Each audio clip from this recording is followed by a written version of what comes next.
Okay,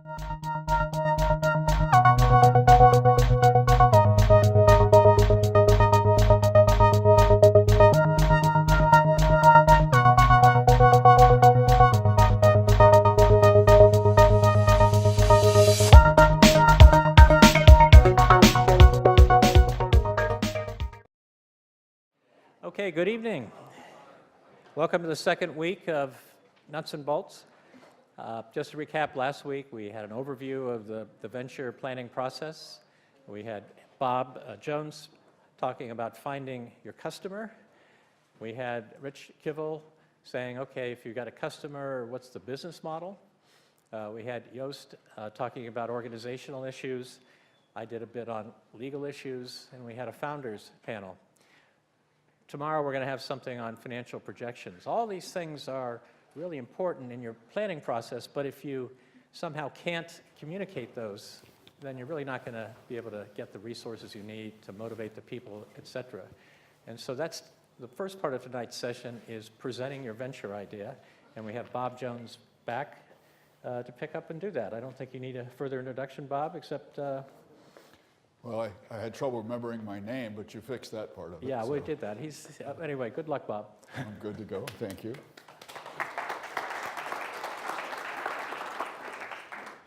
Well, there looked to be about half as many of you as there were when I was here last week, so we must have scared a lot of people away, which is actually probably a good thing, because this life is not for everybody. And if you figured that out early on, you've probably saved yourself a few years of unnecessary pain and suffering. So it is good to see you again. However, I have a deal with Joe that if enough people come back, he doubles my pay for this evening. So 2 times 0. Yeah, that's it. I'll have one of these guys do the math for you. Good. Yeah, we need a graduate degree to do that arithmetic. So we're going to talk a little bit about presenting your venture. But I want to have a little bit of a preamble, because this course is called the Nuts and Bolts of New Ventures. It's not called the Nuts and Bolts of Startups. And I think that the preamble is that there's applicability of a lot of this stuff, even if you go to work in a corporate environment. I did a fair amount of work some years ago with a very large consumer products company. I think they were $80 billion in annual sales at the time. And they had a very strict playbook that they followed for how they launched new products. And we were working together, and I was supposed to be involved in launching a new product. And parts of the playbook struck me as idiotic. So I did a little bit of research, and I came back and sat down with my counterparts, and I said, you guys have a way of doing this? And they said, yes. I said, depending on how you massage the statistics, it looks to me like somewhere between 90 and 95% of the products you launch fail. And they said, yes. So I said, well, so why do you do it this way? And they said, well, because that's the way we do it. I think that there are more and more companies these days that are starting to look for people who can think innovatively and entrepreneurially. And that was a long-winded way of saying I think you can take a lot of what you've learned last week, and I hope you'll cover this week, and apply it whether you start a new business or get involved in some innovative new venture type process in the course of normal, traditional, some would say sane, corporate employment. So, a few words about startups. There are some popular myths out there that you may have run across. You may have heard that there are lots of startups and lots of money, and you may think that if you bring your amazing idea to investors, they will shower you with money. So, which part of that is not true?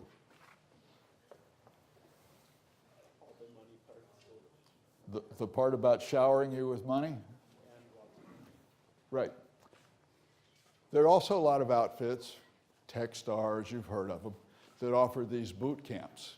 And some of the popular myths there are there's a magic formula for success, and if you follow the path that we show you, people will shower you with money. Which part of that is not true? All of it. So it left Joe and some of his sidekicks with kind of a fundamental decision regarding this course. Do we tell you the myths or do we tell you the facts? And we opted to tell you the facts. So here are a few facts. It's hard. If you go into this world, you will probably have to change your definition of failure. You will run into personal limits that you never anticipated. You'll discover that you're good at things you never even thought about doing, and you'll discover you're not as good at some things you thought you were good at. Fact is, most startups fail, and most investors, for good, logical, defensible reasons, think you'll probably fail. Here's a few more. There's a lot of entrepreneurs. That means there's a lot of competition for money.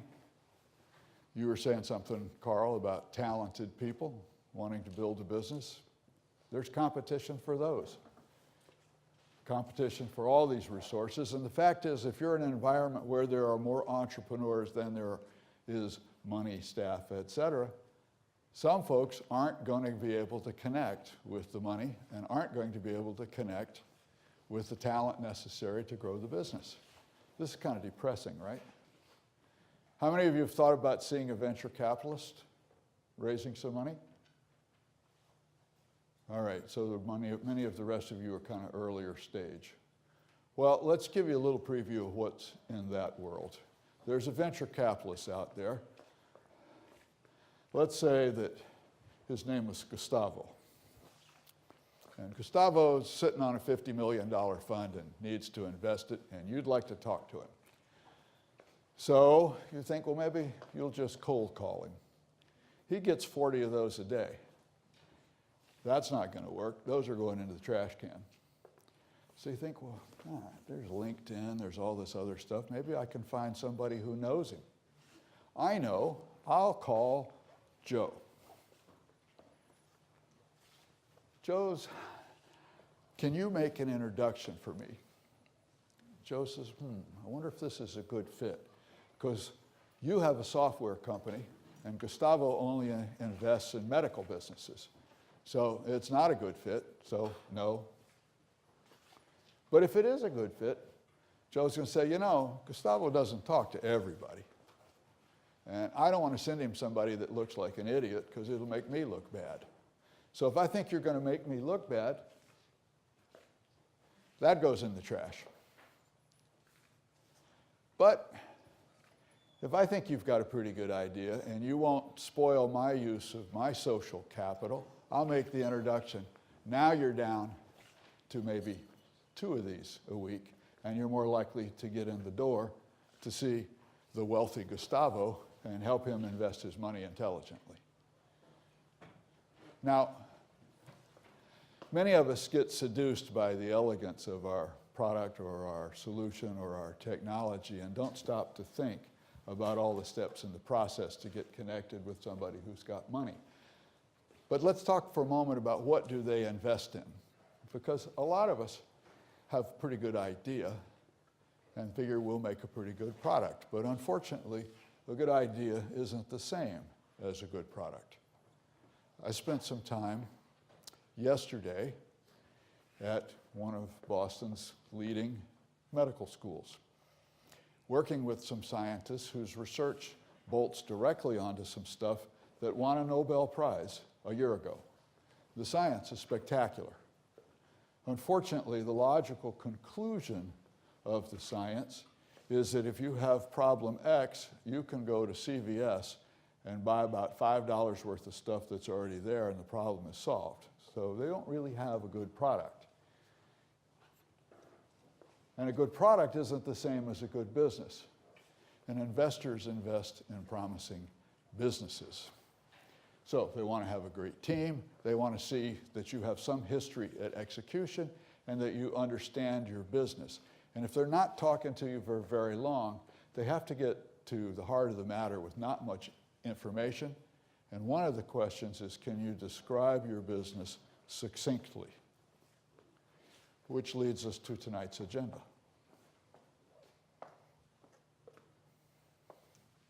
So, we're going to talk a little bit about what's a pitch. What do you hope it will do for you? Let's give some pitches. We ought to have a wireless mic somewhere. Yep, okay. Some of you guys are going to get a chance to step up here and deliver several different kinds of pitches and get some feedback from your audience and perhaps your humble presenter. We'll see if we can distill some guidelines out of all of that. Maybe give the pitches again, seeing if we can incorporate them. So not only an equal opportunity embarrassment program, but a 2-for-1. Give you a chance for some final questions, offer some conclusions, take a break, and go to the next session. Okay? So far, so good? All right. So, what's a pitch? What is this pitch you speak of, Grasshopper? Who's it for? What's it supposed to do? Well, I'll offer an ad hoc definition. It's some kind of presentation that's supposed to persuade other people that you've got something pretty slick and bring about some kind of behavior, like they will reach for their checkbook and write you a big fat check, for example. So, to whom might you make this presentation? Why? If you were here a week ago, you know how much I like customers. What do they want? And how are you going to provide that to them? Why will they be better off if they do what you're asking them to do? And then, of course, what do you want? What are your goals? So we're going to think a little bit about this. But first, let's talk for a moment. To whom might you be pitching? What are some potential audiences for your pitch? Yes, sir. Beg pardon? A decision maker. A decision maker. That would be at a prospective customer. If you were here a week ago and didn't put that on your list, I'll be very disappointed. Okay, so you might make a pitch to a decision maker at a customer. Who else? Investors. Thank you, Esther. So you're not so misguided. Yes, sir.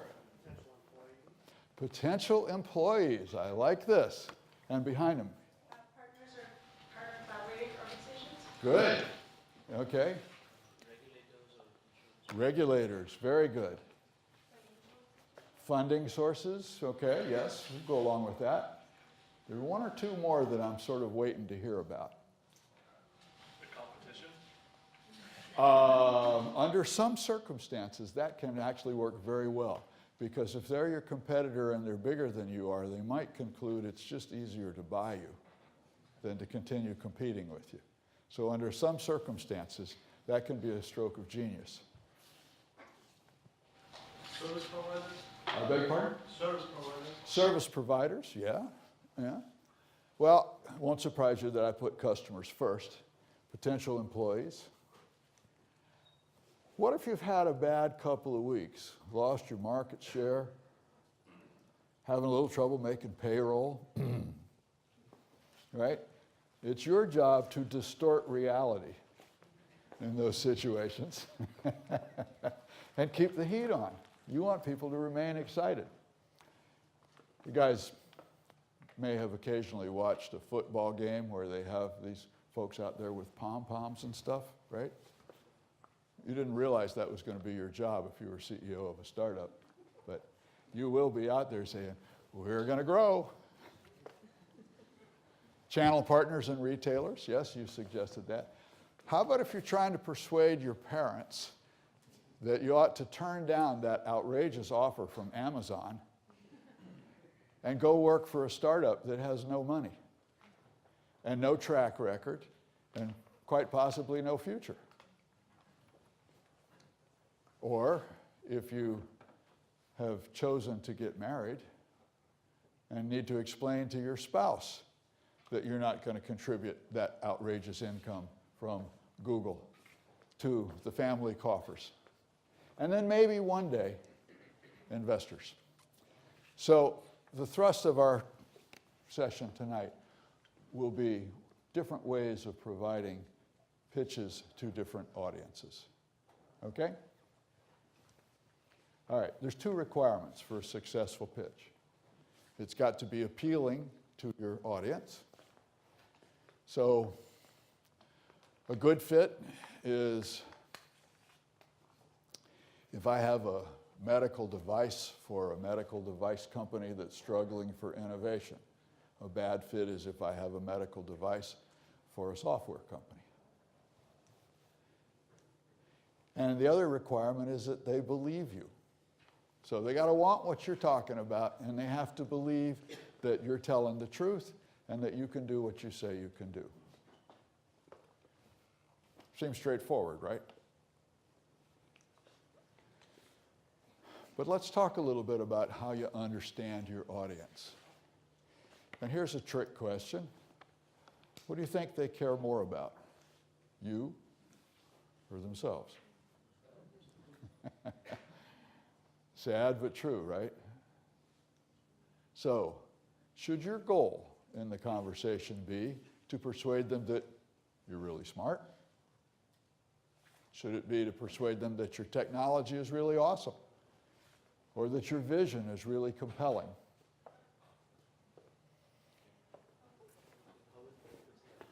Well, there is a circumstance under which the answer to all of three of those is yes, but only if it's a reason to believe. Procter & Gamble has this little paradigm they follow: benefits first, reason to believe. So, for example, we have a weight loss product. You will lose weight, you will never be hungry. There are people who say, stop right there, where do I get it? Right? But if they want to look under the hood, you can talk about low glycemic index carbohydrates and avoiding hyperinsulinemia. But that's the reason to believe, right? Their first priority, almost no matter to whom you are pitching, is how's this going to help me? Right? If you're asking me to part with my money or invest my few remaining brain cells in helping your business, joining your company, how's it going to help me? All that stuff about whether or not you're smart and your technology is awesome, that's only a reason to believe. If your pitch does not include how's this going to help me, it's going to fail. So, help me, will I look good? Will I feel good? Will I avert a disaster? Now, if you're talking to a prospective corporate partner, for example, many of them are much more sensitive to the risk of a disaster than they are motivated by some additional growth. If you can say, let me make something up. You guys sell an herbal supplement. Your business has grown 20% a year for the past chunk of years.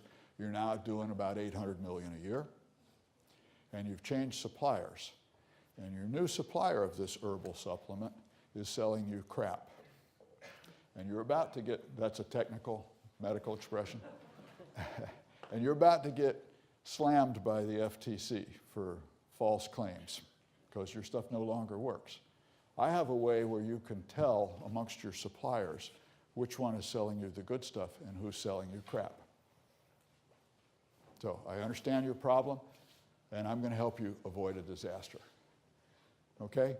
But I didn't say a word about how my technology works or what it is. I'm telling you I can keep those regulators, one of you said regulators when we were talking about audiences, those regulators from putting a padlock on your business.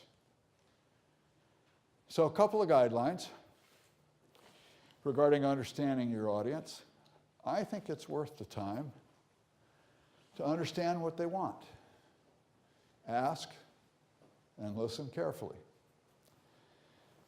And I confess it's corny. I know it's corny. I acknowledge it's corny. But when I was working in the world of diabetes, I came to really understand what life was like for parents of kids who had diabetes. And it helped. I ended up thinking about them while I was driving to work. I ended up thinking about them while I was driving home. And it made me a better listener in the conversations. If it's just an intellectual exercise and the goal is just to augment your bank balance, I think you're probably not going to be as good at this as if you actually care. A sequence I think is often effective is a little introduction, Ask them what they're looking for. So we say, well, I understand that when you graduate, you're going to be looking for a job. What are you looking for? What would be the ideal job for you? What kind of work would you like to do? What kind of impact would you like to make? What kind of people would you like to be working with? And what kind of tolerance for risk do you have? If I tell you you can grow like crazy, but there's about a 50% chance that you'll be sitting out on the curb on Memorial Drive, broken, unemployed, is it still appealing to you? So tell me a little bit about yourself. And listen. And then tell them, okay, I've got something that I think is a really good fit for you. Tell them the benefits, then give them some support, the reasons to believe. That's where you get into the technology is awesome, the leader's got a really great vision, well-connected, the staff's got some experience doing this, all of that stuff. And if it's encouraging, say, well, sounds good to me, Esther, would you like to start on Monday? And ask for the order. You guys with me so far? Yeah? Okay. A couple more guidelines. By the way, I'm going to stop talking pretty soon and get you guys up front, and we will find out who actually listened. So, what helps you be believable?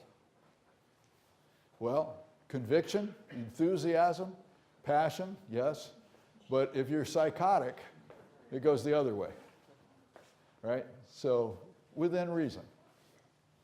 Some supporting evidence. This is the third company I've had. The last two went public. All right, here's my yacht. Let's meet on it. Brevity.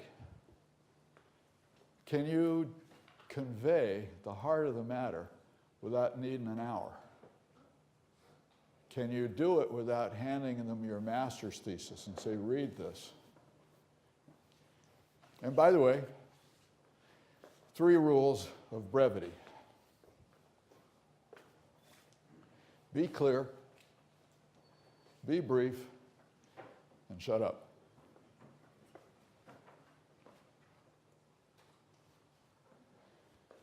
Now, a fundamental question. How much should you actually try to say in one of these pitches? We had a couple of examples a week ago. We had one woman come up here, and I'm sorry, I don't see you, and said, we work with lactating moms and we help them do a better job of expressing breast milk. That was you. And I probably mangled that, but that's pretty close to what you said, I think, right? It was a model of brevity. And we had another, and others, in fact, who could have rattled on for 30 or 40 minutes. So, it's my opinion that you should ask yourself, you should begin at the end of the story. What do you want them to remember? So turn your computer off and ask yourself, when I get done talking to Sloan, and Sloan gets asked by Carl the next day, how was the talk? What do I want her to say in describing the talk? So that's the end of the story. What do I want her to remember? And most people really can't retain more than about 3 points.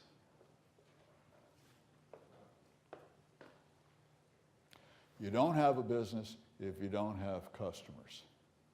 You need to have something that's unique and important to somebody.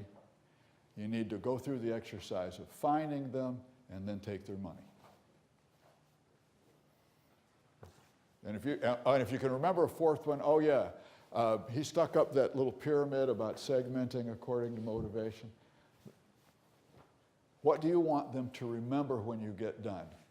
And the things that most people remember are the things that have relevance to them personally, which means you've got to be ruthless in your editing. So, I think it's time for some practice pitches.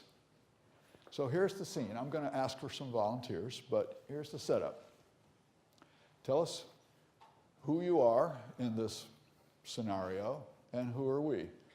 Are you the manufacturer of a new dog food which helps prevent asthma in older dogs, and we are the decision makers at Petco. I just made this up. All right, but tell us, who are you and who are we? Give us a little pitch in 2 minutes. Let us know what you're selling. Let us know why we ought to care about that. And address any potential concerns we might have. Now, for those of us who are taking the easier path and staying in our chair, a couple of guidelines. Listen attentively, offer some guidance that will help them improve, and since you're likely to end up here a few minutes later, incorporate whatever you hear into your own presentation. Okay? Everybody understand? Well, there's a fair amount of collective wisdom in this room. Even if Joe and I walked out, there'd still be a fair amount of collective wisdom in the room. So, who would like to get some benefit from that collective wisdom? Come on up here and let's have a go. So I think we have two people who did volunteer to pitch as part of the typical thing today. Would either of you two be willing to pitch in this Well, format? we'd be happy to start with either of them. Pitching for team members. You have something for that in a little bit? I do, but I'd rather stay with this for the moment. So stand by for a minute if you don't mind. So somebody, Esther, you gonna do it? All right, come on.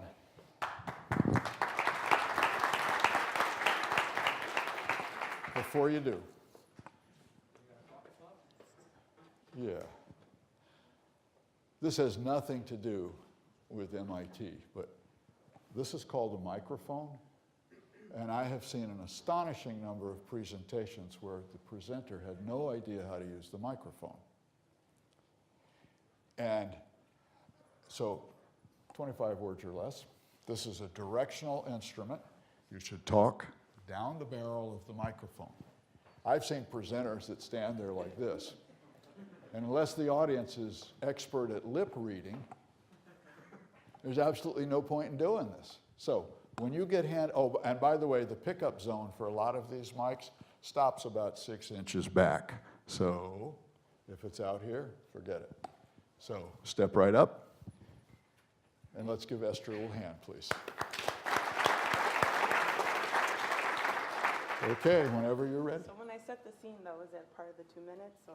Yeah, well, no, Okay. you can set the scene, and then we'll give you 2 minutes. So who are you, and who are we? So I am actually the founder of a sportswear company for women specifically. And so I guess you all are a room full of female athletes. Okay. Channel your inner athlete today. Yeah. So you're the founder of a company that does what? Sportswear. Sportswear. Yep. For Okay, women. everybody got that? All right, and we are consumers. So we're not like Lululemon and you're pitching us to carry your line of products. You're going to sell directly to the consumers. Yeah. That would be us. Yes. So are you like on a radio show at the moment, or? Let's say a college campus, pitching to a team, and maybe hopefully I can sponsor the team with my apparel. I love it. You guys ready? Okay, anytime you're ready. All right, so my name is Esther. I played college basketball, I played professional basketball, and I also coached overseas in England as well. And so after my career was done, I decided, hey, how can I take everything that I love about sports and kind of find some other place to apply it that led me to be an entrepreneur. But additionally, I said to myself, I've noticed so many issues for female athletes that have not been addressed, so why don't I address some of those issues with the company that I built? And so I decided to build Playa Society. And what we do is we change the sportswear experience for women. Since Title IX was implemented in 1972, women's participation in sports has increased yearly. This includes the participation in traditionally masculine sports like basketball, soccer, and hockey. But sportswear is behind the mark. So participation is increasing, but sportswear offerings for female athletes are still limited to either sports bras and spandex or shopping in the men's section for sports-specific apparel. So Playa Society introduces a new option for female athletes, practical apparel that's designed specifically for women who love sports. 30 seconds. Oh, she's done. All right. So, some feedback, all of you female athletes, you and me and et cetera. Go ahead, Esther. I love that you began with a story, like you really hooked me in. I was like, oh, where's this gonna go? Tell me more about her. And starting with that story and then tying it into the pitch and what your and the product, it just gave it, it personalized it for me. Okay. Go ahead. I really like how you started with trying to connect with your audience, which is the female athletes. But I think if I was maybe a female athlete, I would have gotten kind of lost or not really cared as much about the Title IX part. Because like, I would think of this as, I already know what the problem is. I don't care so much that there's more women out there. I just care that there's not clothes that fit what I need it to do. So maybe even kind of talk a little bit about the specific issues that your clothes address that is not available. If you were a prospective investor, knowing that since Title IX there's been a change which has caused this need to grow, that would be relevant. But as a prospective consumer, possibly not. For the mic, will you summarize your question? Sorry? For the tape, can you summarize questions? Oh, I'm sorry. Yes. Your comment was she liked that Esther connected with the audience, but the discussion of Title IX, et cetera, was a bit of a distraction away from what was the real problem, what were the benefits thereof. And it was from where I said it was an intermingling of two prospective audiences. It would be useful to a prospective investor, but not so much to somebody who just says, I want comfortable athletic wear.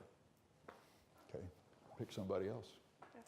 One thing that I found myself looking for just sort of automatically was, what's the differentiator? You know, there's a few brands out there that make women's sports clothing, and I was just kind of searching from the beginning to hear like what makes it stand out. And if I heard right, it was that it's more practical oriented, or like more or loose, or less form fitting, or was it? So to answer that question, I tried to stay brief and not dive into that, but so I expect to hear, why are you different from Nike? Why are you different from Adidas, right? So what my company does is we put female athletes first, and that is our priority. Nike is going to support the NBA, and they're going to support the NFL, but as my company's objective is to put the needs of female athletes first, which includes a lot of the social needs like salary gaps and underrepresentation in the media and things like that. So, yeah. Maybe a stronger call to action at the end, like what you wanted from the audience or what you expected from the audience. The comment was maybe a stronger call to action at the end. What do you want the customer or the recipient of this pitch to do? One or two more, and then I'll offer a few as well. Hi, Esther. I love that you started out with a personal story of who you were and where you came from. What I was hoping for is that you would then say what problems you had encountered that had inspired you to start this company, and how this product and the company was answering that problem, and then what were the reasons to believe that would support that.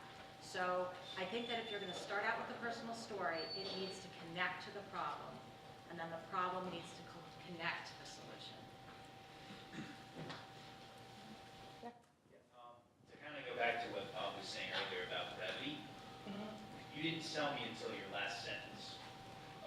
Practical apparel for female athletes who love sports. That summed up your entire thing in one sentence, and if you would have started with that, you would have had me from the beginning, but you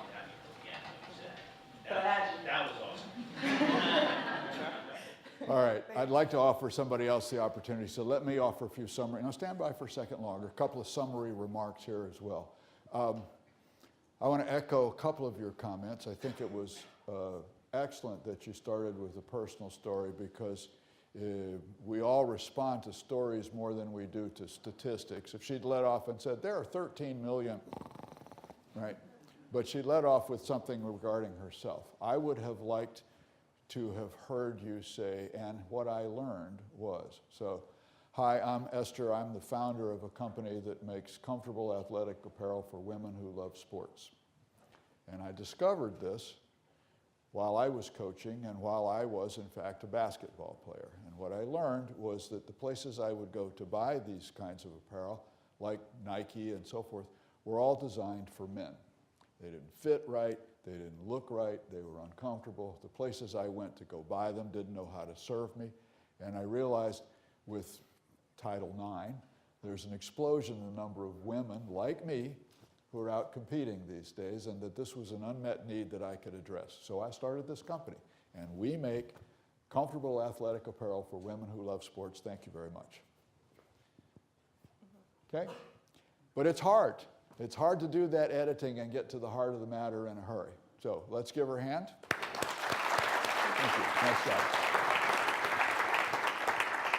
Okay, who else? Oh, come on. We're also going to do some stuff where we talk about hiring prospective team members. So we'll get a couple of shots at that. And maybe prospective investors if we're moving right along. So. Hello, I'm Lina Torres. So this scenario... Tell us who you are and who we are, and then start into your pitch. Yeah, so I am the co-founder of a consultancy firm that focuses in citizen engagement projects, and I'm talking to a group of prospective employees or interns. We might want to hold you off then, because we should be talking about prospective customers for this one.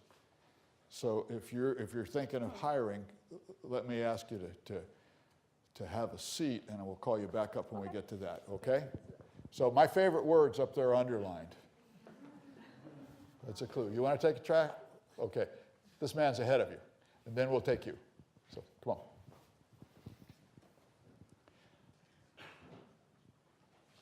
Sorry, I think it was last week when I laid out that horrible thing about there's no hocus pocus that takes the place of focus. Trying hard to stay focused. There you go. Hi, my name is Amit. Who are we?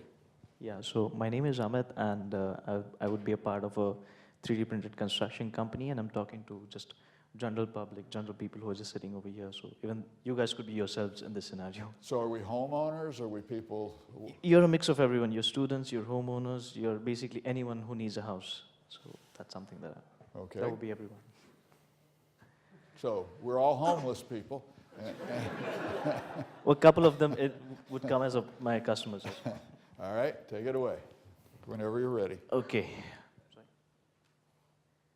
All right, my name is Amit, and what I'm going to tell you here is, like you said, just sum it up in one sentence. I'm going to promise you the moon.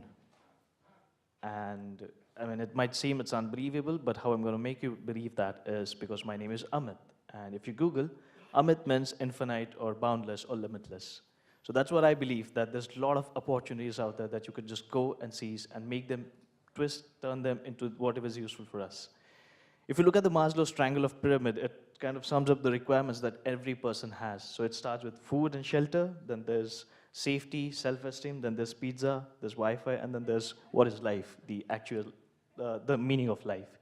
So something that I'm going to talk about is something right down here about shelter. What if I told you that every one of you could have a house somewhere down the line, somewhere maybe in the next couple of years, that you could make in one day for under $2,000? And just the way you like it, maybe you could make it circular, you could make it square, you could make it in any shape you want, any color you want, and you could have it in just one day. How many of you would be willing to buy that or pay for it? Just if I could see a show of hands. All right.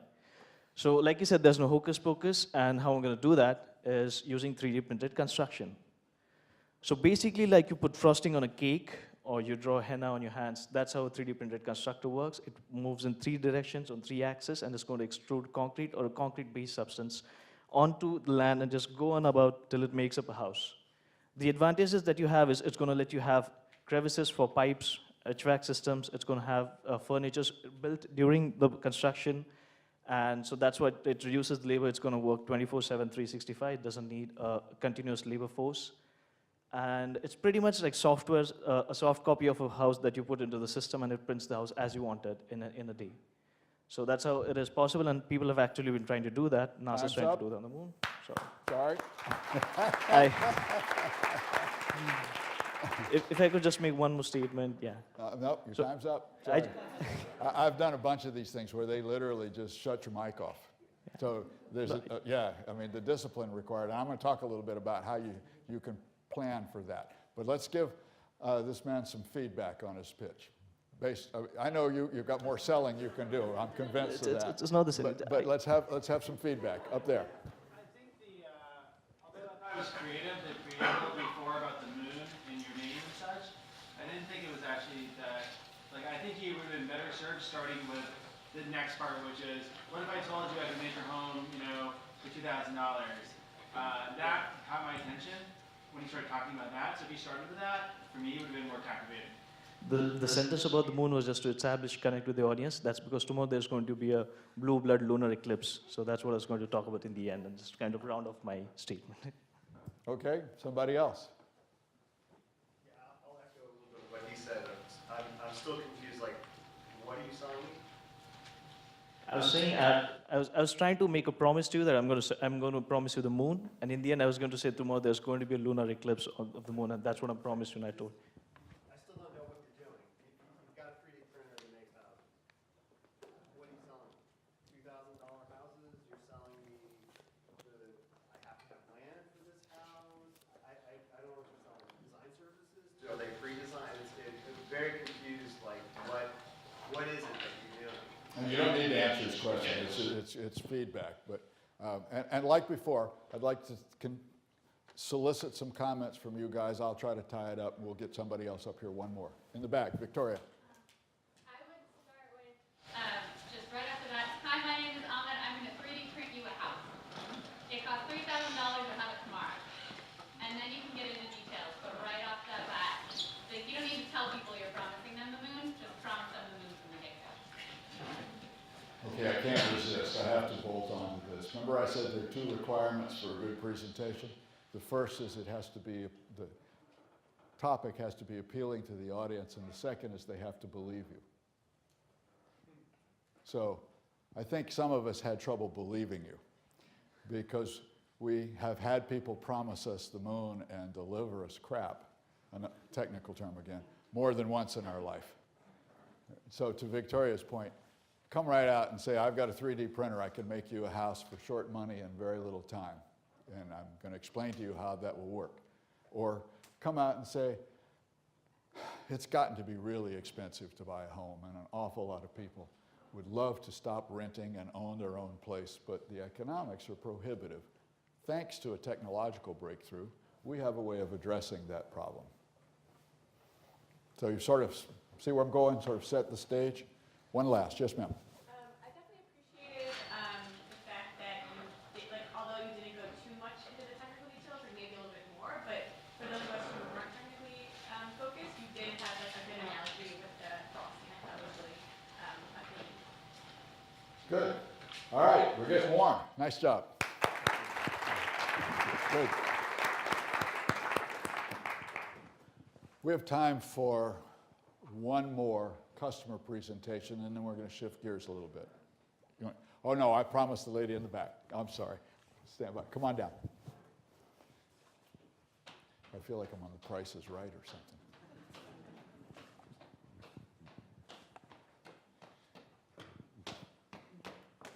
You're welcome. So, hello, my name is Dee. I am the founder of Genovate. We are a startup that's scaling the personal development for individuals. And who are you? You are the students and young professionals. You're the customers. Okay, so we're not the HR department of a corporation. This is your business to individual consumers pitch, correct? Yeah, this is a B2C, yeah. Okay. Thank you. Whenever you're ready. All right. Hi, so how many of you earlier, when receiving the invitation to come up and pitch, felt nervous and were doubting that maybe my pitch may not be good enough, maybe my startup is not mature enough? How many of you experienced that doubts when you are faced with opportunities? And how many of you really would like to believe that you have more potentials that you can achieve? Great. So we are a company that really believes in everyone has more potential to achieve. Do you know that 90% of the organizations in the US hire executive coaching to boost the leadership capacity and performance of their executive team? And do you know how much those executive coaching services cost? The median rate is $500 per hour. And then ask around, how many of you have heard of executive coaching?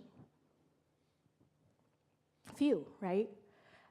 So executive coaching is one of the ways to help us examine our limiting beliefs and help us break through with our behaviors and take our performance to the next level. It helps with productivity, helps us land jobs, helps us manage our negative self-talks to rise up, to step up, to perform better. So our company is delivering the solution to put executive coaching at an affordable rate at individuals' hands. Exactly the kind of context you're navigating, whether it's job hunting or whether it's boosting your daily productivity or navigating workplace politics. Our team, we call ourselves the engineers of human fulfillment, so empowering each one of you is our mission. It's our honor to serve those of you who are interested, and if any of you are interested in sharing your needs and time's up. Please come talk to me. Thank you. Stand by a second. Let's offer Dee some feedback. I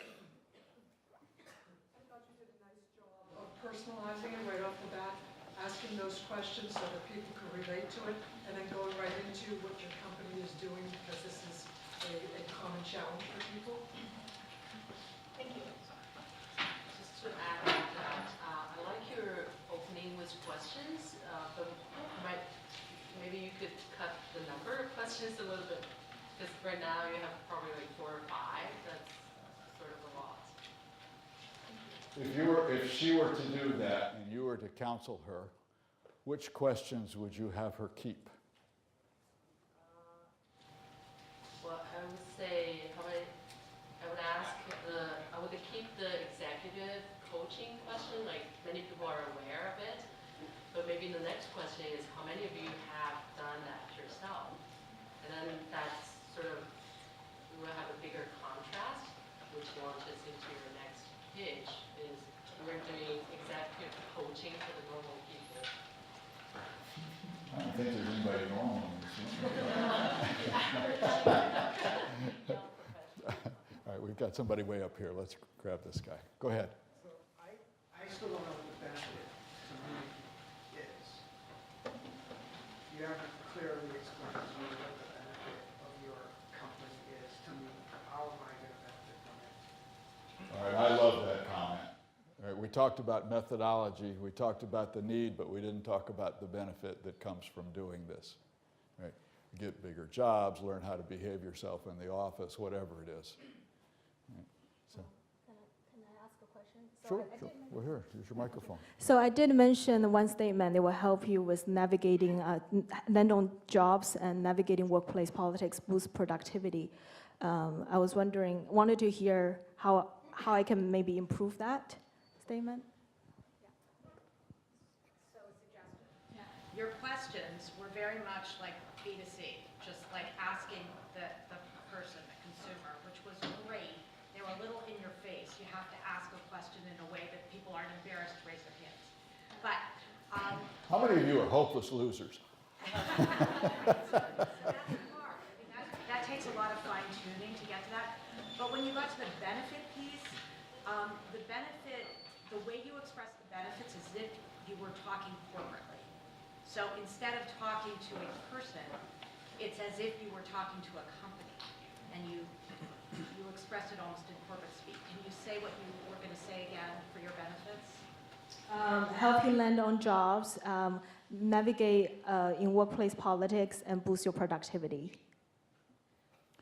So I wonder whether boosting productivity is something that people are thinking about. I don't know. And the workplace politics, I don't know. I just think that it would help if you talk to a lot of people, find out what they're struggling with, and then plug into exactly those things. Well, if we could borrow from what Esther did, which was begin with the story, perhaps, and I'll just make something up. My brother Elmer went to MIT, and he learned how to do thermodynamics and Maxwell's equations. He could do logarithms in his head. He was completely clueless how to work with other people, and he struggled when it came to be hiring time. He'd heard about executive coaching, but didn't have really good idea of what it was. Did a little research and figured out that those people charge $500 an hour.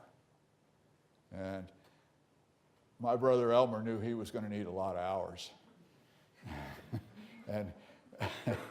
and at that rate, it was just impractical. But we stepped in, we helped Elmer, and now Elmer is the CEO of a Fortune 50 company. I mean, obviously I made that up. But what we showed Elmer how to do was to throttle back some of the intellectual stuff, listen to other people, realize that your professor likes it when you disagree with them in class, but your boss doesn't. Few examples, right?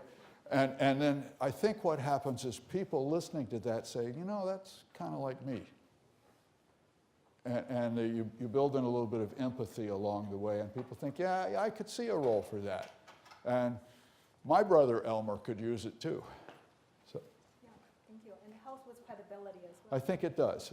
But it also addresses this man's question about the benefits. But don't tell them, show them, illustrate, you know, before, after, I think. All right?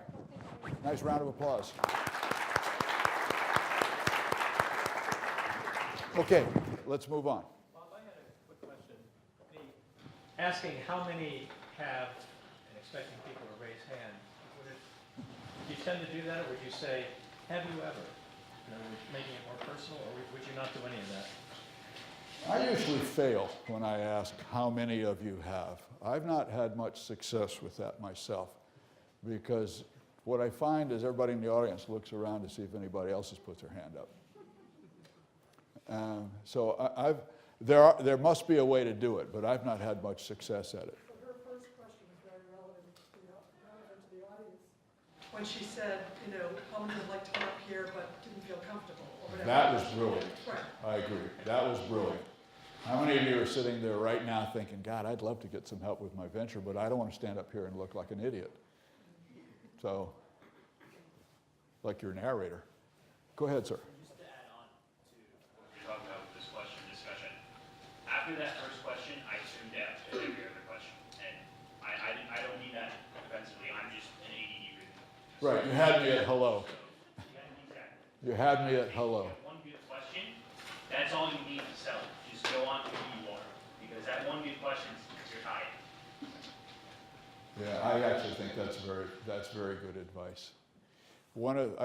It's been my misfortune to train a few sales forces along the way, and one of the things that a lot of sales reps have trouble with is they get the yes and they keep talking.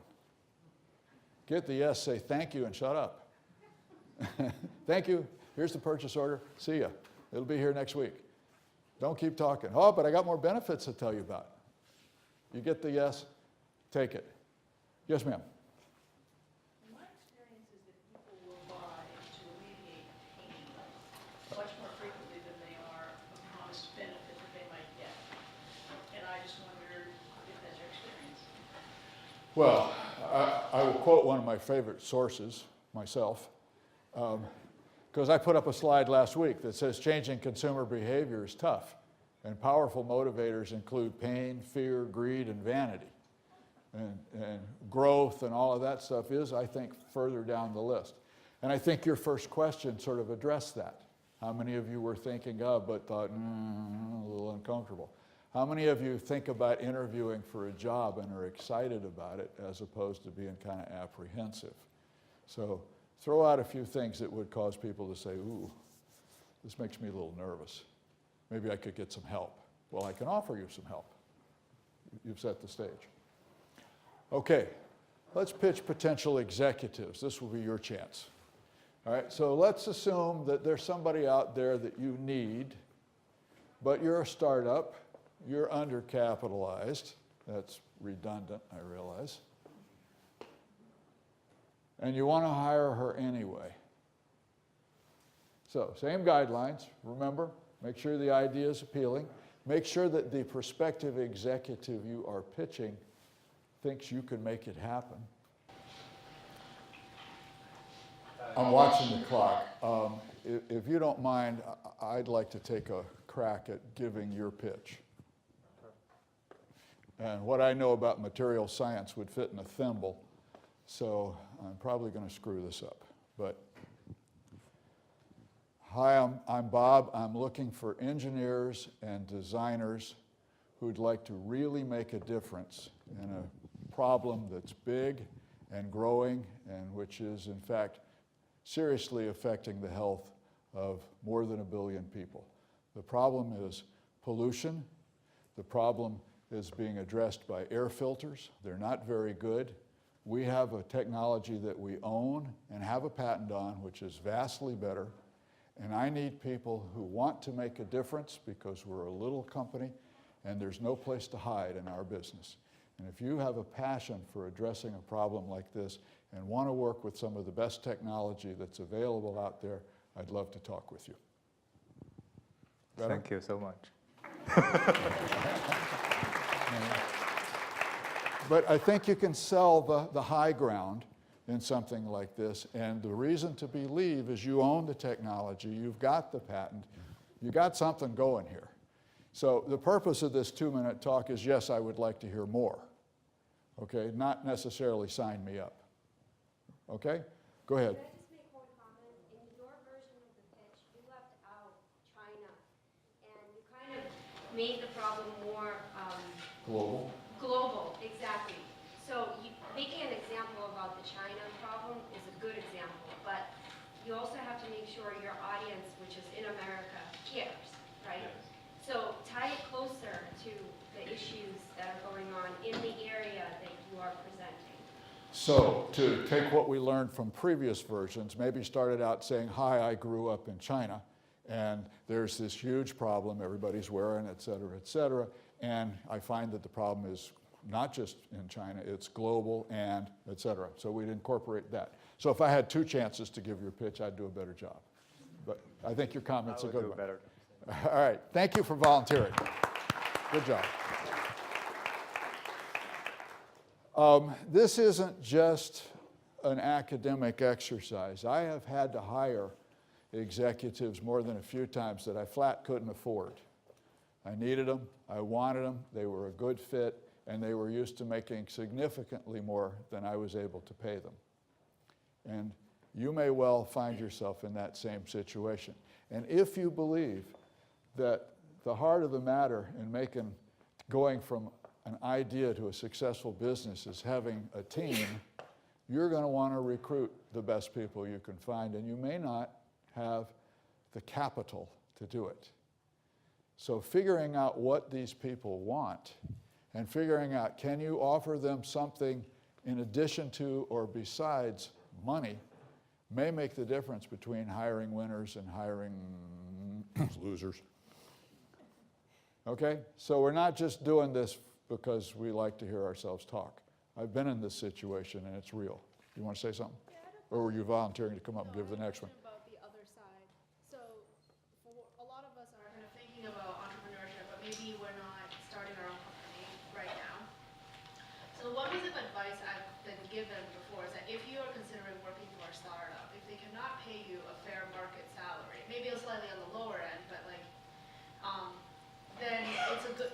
good sign that the startup will actually last? Because if they can't get money at the end of the day, they're not going to work. What is your take on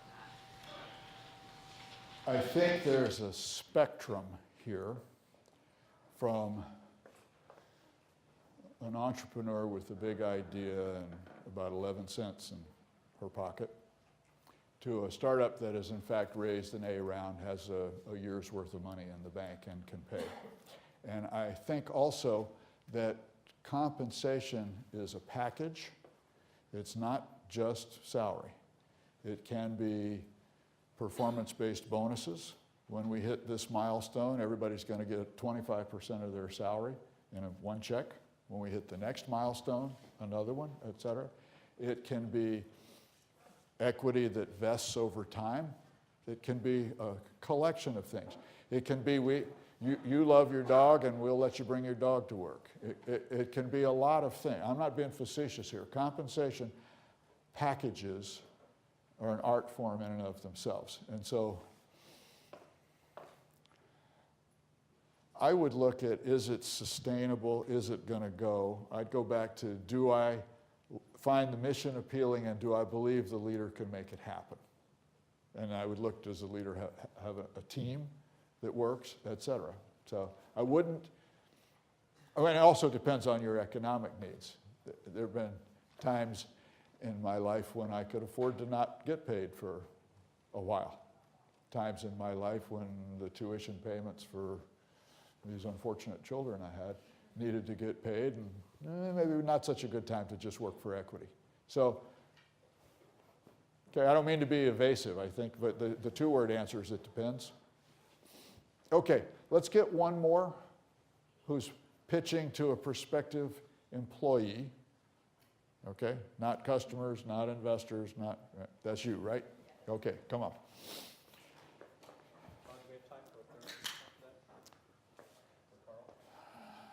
A third after this? Yes, we do. You can do it. Your turn now. Thank you. It was a consultancy, right? Mm-hmm. Okay. Yeah. So it was 2016, after 50 years of armed conflict and a campaign filled of misinformation, Colombians voted no on a plebiscite to approve a peace agreement. Democracy failed us and is continuing to fail. In Brazil, Venezuela, even here in the United States, we're still facing democracy crisis.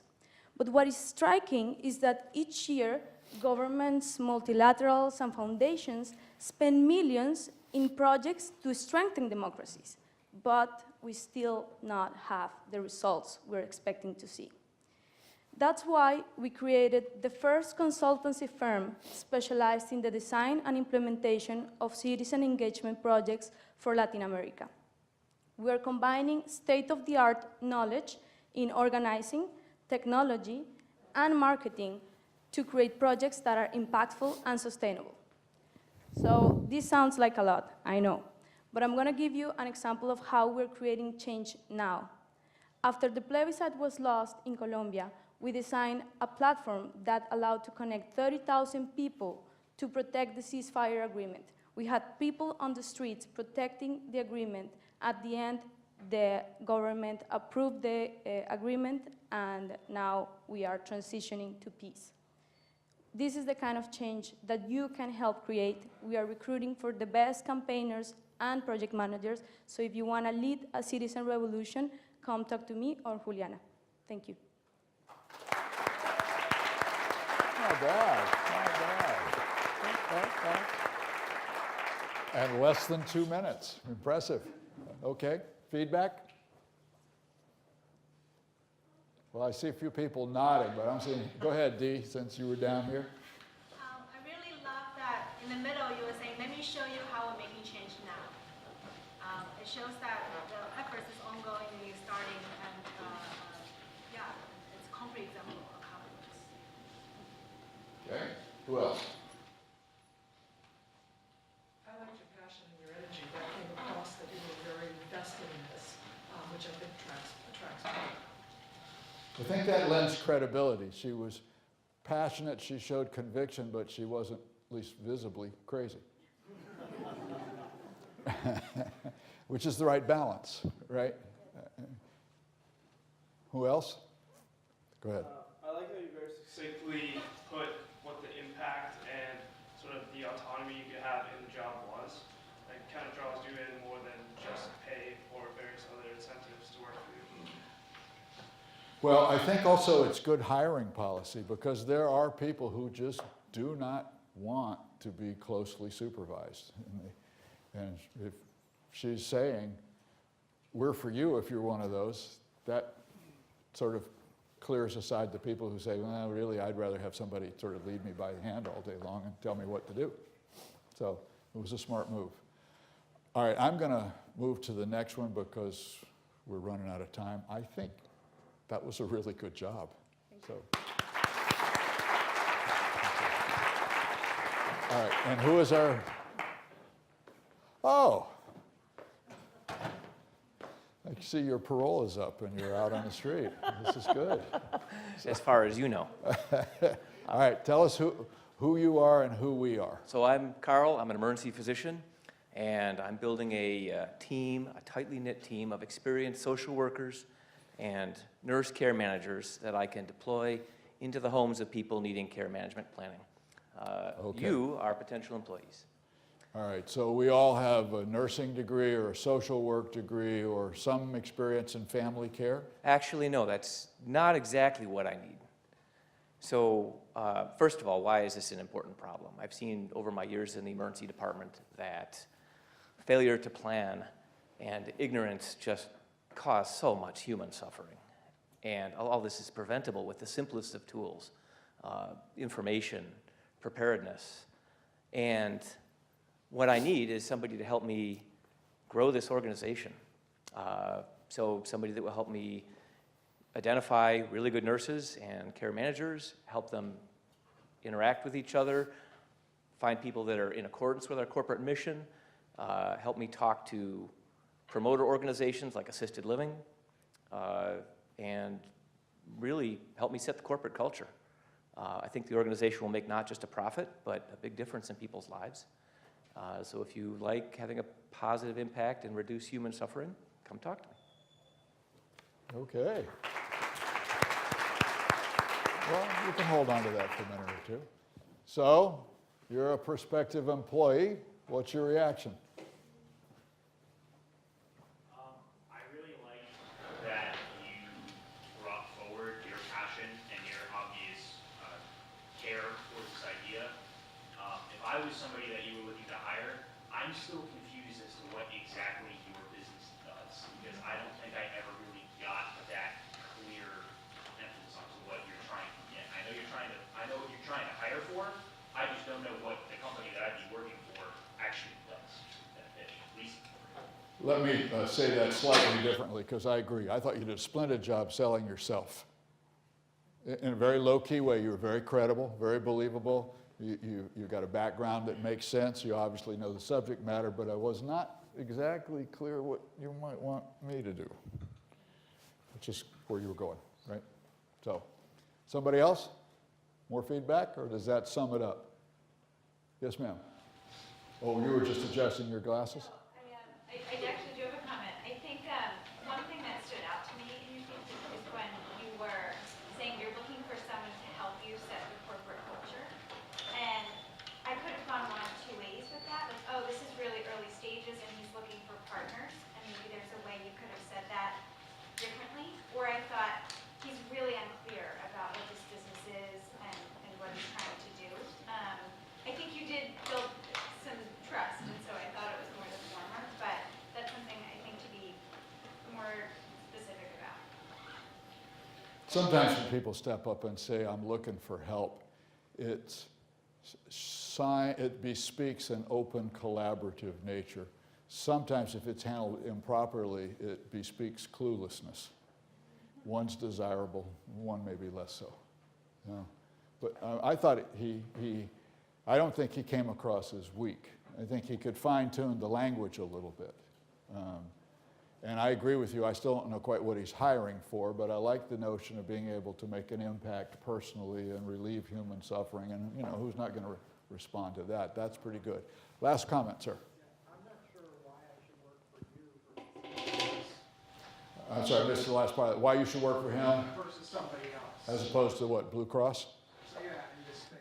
Or Harvard Pilgrim? There was no, to me, there was nothing differentiating about it that would really drive me to go. So I think, Carl, you could open the way you opened, because your credentials give you credibility. They give you what the lawyers call standing in the field. But it would probably be smart to say part of why there's so much of this suffering going on is there's a lot of inefficiencies in the way other people are delivering it right now. They prescribe drugs that make you turn left and then give you drugs that make you turn right, and nobody knows quite who's doing what to whom. We have a better way of addressing that. We think we can make a real difference. We've got some technologies, we've lined up some people, and we have a host of folks who've said, if you can do what you say you're going to do, sign us up. I need people to help me make that vision concrete and real. So you built, you're welcome. So, all right, let's give him a hand. Let's go. All right, I'm going to accelerate a little bit through the end of this because I spent longer on some of these examples. And there are a few odds and ends that we need to get rolling on. What have we learned from all of this? And thank you, by the way, all of you who came down here and joined me in this Equal Opportunity Embarrassment Program. It's not easy, and I'm grateful to you.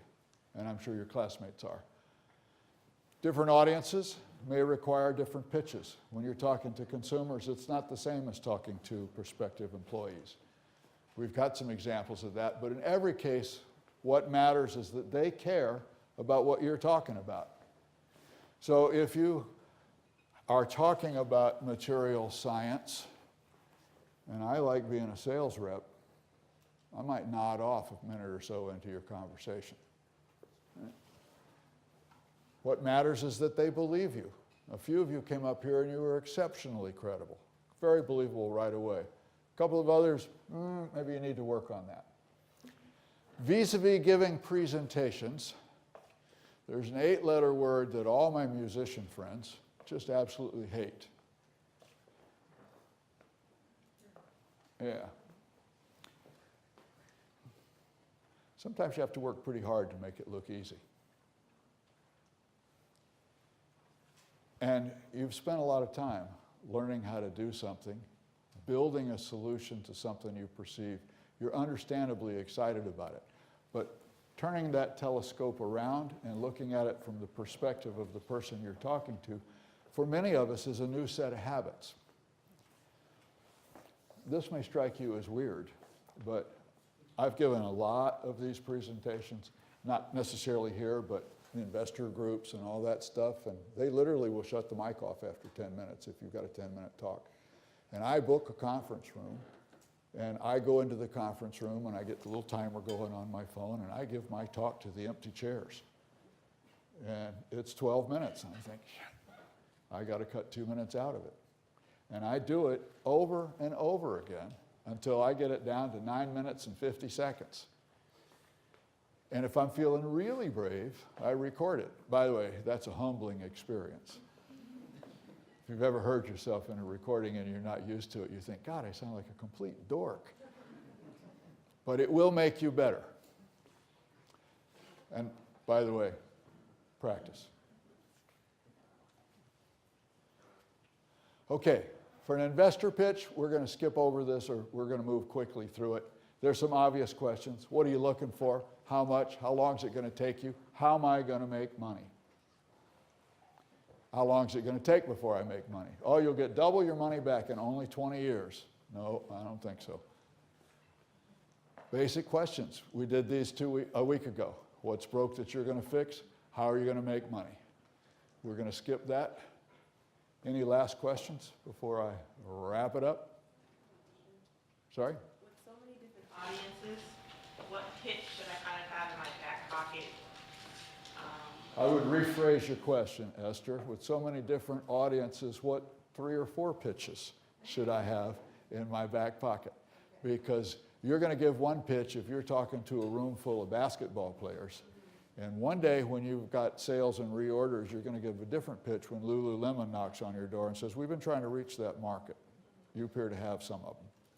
There'll be yet another pitch that you give to the employees that are going to help you make that happen, and yet another pitch to the investors who are going to ride with you until Lululemon buys you.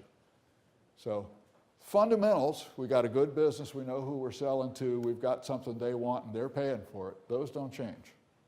But the other stuff, okay, let me summarize. You're going to make a lot of presentations to a lot of different audiences over time. They're not one size fits all, alas. All right? Find the places where you and your audience have concerns that are in common. We look for harmony. Right? So who are they? What do they care about? And if they do what you're asking them to do, I think you have an obligation to tell them how they're going to be better off. All right? We will reduce air pollution, or you will be less apprehensive standing in front of a group of people, or whatever it is. How will they be better off if they will be better off? We know how you'll be better off. How will they be better off if they do what you're asking them to do? They've got to want what you're presenting, and they have to believe you.